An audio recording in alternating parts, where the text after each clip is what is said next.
All right, welcome back everybody to Altcoin Daily, where you subscribe for a video on crypto every day, including Mondays. And today's no different. We have some pretty significant headlines, so let's just jump right in. Yes, first piece of news, you're going to like this. The CEO of Binance has confirmed something we've all been suspecting. He says, and he is now officially on record, by the way, saying that the real crypto volume, i.e. the amount of cryptocurrency being bought and sold on a daily basis, he says that's actually 2 times larger than all of the reported statistics. Wow. And that's because of all of the over-the-counter trading taking place. So let's just put that in perspective. Right now in the last 24 hours, the market did about $12 billion of volume on the exchanges. He says that number is more accurately should be closer to at least $24 billion because of all the whales taking out positions, buying, selling cryptocurrency. How does that make you feel? Are you angered by this? Are you turned on by this? Let me know. But this all went down in an interview on CNBC Crypto Trader hosted by Rand Neuner. And actually they addressed a few different issues.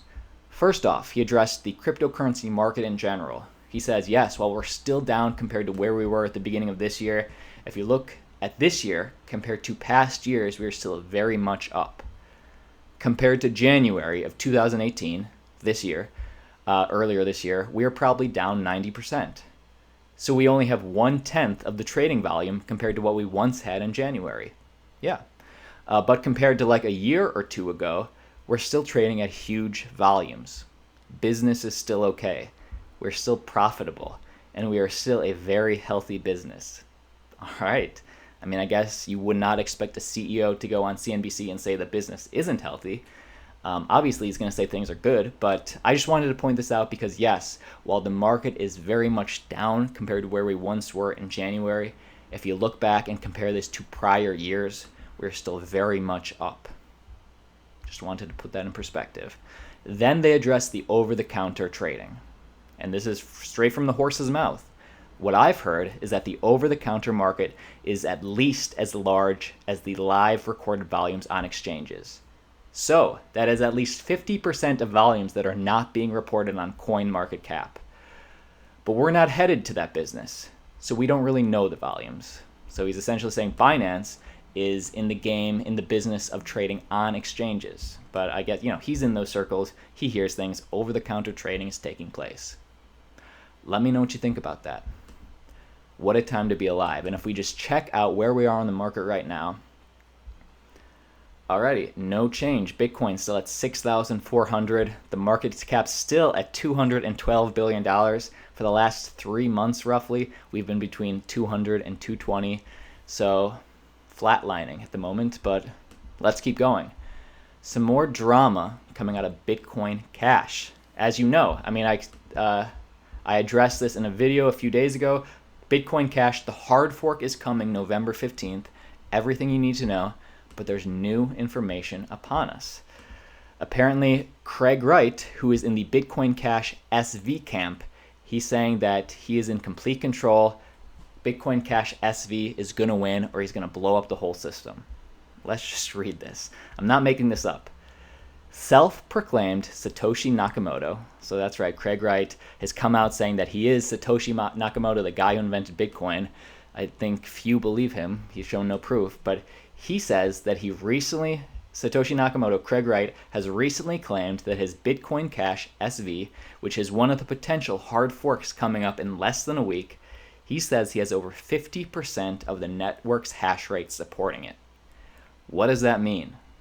Well, this means miners can band together to choke the competing blockchain and block transactions by mining empty blocks. So in layman's terms, really, hey, who's going to win? Is Bitcoin Cash SV going to win, or is the other potential hard fork, Bitcoin Cash ABC, going to win? Well, the one that's going to win is the one that the miners choose, because they control all the hash power. If a cryptocurrency has no hash power, then it has no value, essentially.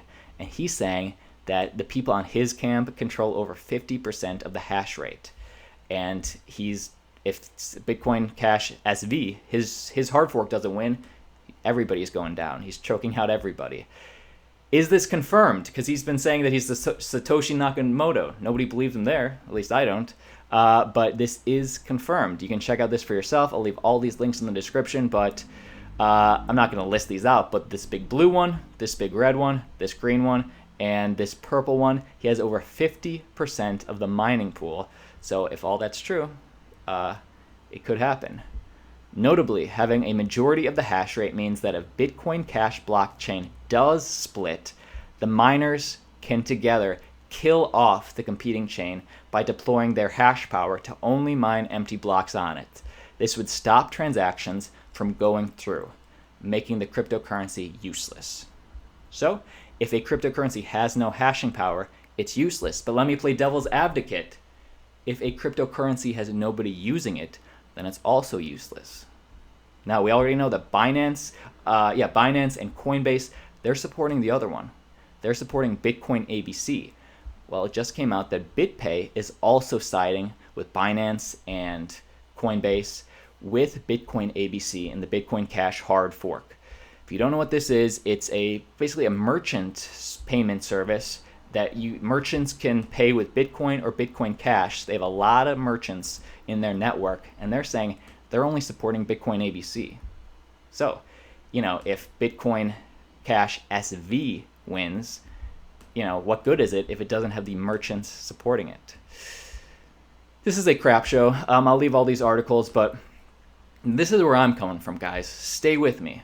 To me, I don't give a darn which one wins. I'm not investing in Bitcoin Cash, but I understand some of you are. So when I'm looking at this, all I'm worried about is, gosh darn it, what the hell do I do? Well, let me just clue you in. If you've already watched Bitcoin Cash hard fork, everything you need to know, I have one more minor update. How to prepare for next week's Bitcoin Cash hard fork. One more piece of thing. There's a risk, and this is coming up, for a replay attack. And a replay attack is when the transaction details from one blockchain can be used on the other. In layman's terms, a replay attack is when it takes advantage of the hard fork and duplicates the tokens maliciously. And you don't want your tokens duplicated maliciously. You want to be in control of your tokens. So what does that mean that you should do? Again, I'm not going to read this article to you, but I'll leave it in the description. But how to prepare against a replay attack. If you don't want to be, you want to limit your whatever, when the fork happens on the 15th, it is advisable to make no transactions at all right away. One should decide which version of the Bitcoin Cash that you are primarily going to use and keep that in your existing wallet on that chain. So essentially, you're going to have to choose which kid you like better. Pick. You can, if two forks happen, which right now it's still looking like they haven't agreed, and two forks will happen, then once you keep the one, choose which one you want, but to get the other chain, the user should install the other version and then sweep all of them and sweep all of your coins to a new address of their own on that chain. So guys, read this if you want to make sure that your coins are in the right place, or if you don't think that you're as knowledgeable as you need to be, you can put them on any of the supporting exchanges. Those are the two options. Wanted to clue you in. Don't forget, team, we're still going to talk about Ripple, XRP, Neo, and some big news for us. So make sure you like and subscribe. We do this daily. And before we get to XRP, I just want to, speaking of disastrous things happening, actually a lot of you have been reaching out to me and my brother. This is a sort of a serious note, guys. You've been reaching out to us in the comments on Twitter, and you know that we live in Los Angeles, California. You've been asking us how we're doing with all these massive forest fires. I just want to set the issue straight. I appreciate you asking about us. We're fine. No need to worry about us. We're fire adjacent. We're not in them. They are bad, but the worst thing that's happening to us, sky was a little ashy this weekend. But you can stop asking. I appreciate it, though. Thank you, guys. If we're going to worry about anything, let's worry about this crypto market. We can do this together. And actually, let me know. You guys know that we live in Los Angeles. Let me know where you live in. Are you in, let me know which cities support crypto the most. Let's sound off in the comments. Let's see where we all are. Anyways, big green flag out of XRP. The world's 5th largest bank, So it didn't quite make the top 4, but the 5th largest bank will use Ripple's XRP for Japan-Brazil cross-border payments. So this is nothing new. XRP is the cryptocurrency of the banks, for the banks, by the banks. And, you know, they're doing what they do best. This is just a green flag because it's the world's 5th largest bank supporting Japan to Brazil payments. And just to be very clear, this is a memorandum of understanding to develop this payment service partnership. And through this memorandum of understanding, MUFG Bank has decided to start the collaborative development of cross-border payments between Japan and Brazil using Ripple's cutting-edge technology. So if you're in any of those 2 cities, let me know. You will now be more easily able to transfer between borders. But let's keep going. The last piece of news, straight from NEO. We don't hear about NEO that much, but I still think it has a lot to offer. And NEO founder Da Hongfei talks about blockchains, saying that they can barely survive in current financial regulation systems. And he says while cryptocurrencies in general is having trouble with financial systems, blockchain, especially NEO, is moving from finance to games. So that's how Da Hongfei is keeping NEO relevant. If you don't know what NEO is, it's sort of the Chinese Ethereum in the sense that's a Generation 2 cryptocurrency and dApp platform ecosystem. It's currently number 15 on CoinMarketCap, and it was first to market in China, so it has a lot of dApps, a lot of value behind NEO. And he's saying that they're moving away from finance and more towards gaming. On being asked about the focus of the blockchain industry in general, Hongfei commented that NEO is focusing more on game development. He says that during the early days of blockchain, right, back when we used to be so young, 2009 and after, people were expecting the technology to be applied to the traditional finance industry and likely disrupting that financial industry, right, and fiat. However, as implementation is facing barriers in terms of regulation, games are becoming the focus of projects like NEO. So they're saying they're having trouble getting past regulators like governments financially, so they're moving more towards games, which is where a lot of their apps are designed. In my opinion, I think that's how new technology always breaks to the masses. One of the reasons that the internet caught on back in the day was because of gaming and pornography. But he says, question, what do you need to do to break down the financial institutes and regulations? He says, to integrate blockchain into the financial industry, you should do this by either cooperating with a licensed traditional financial institute. We see this a little bit now with Bitcoin, right? More, at least in the US, more institutions are trying to regulate Bitcoin and make it a part of the current financial system. He says you either have to do that or you have to bypass the license of these financial institutions entirely by doing something that doesn't need a license. He's choosing gaming. Let me know what you guys think. Guys, that's the video today.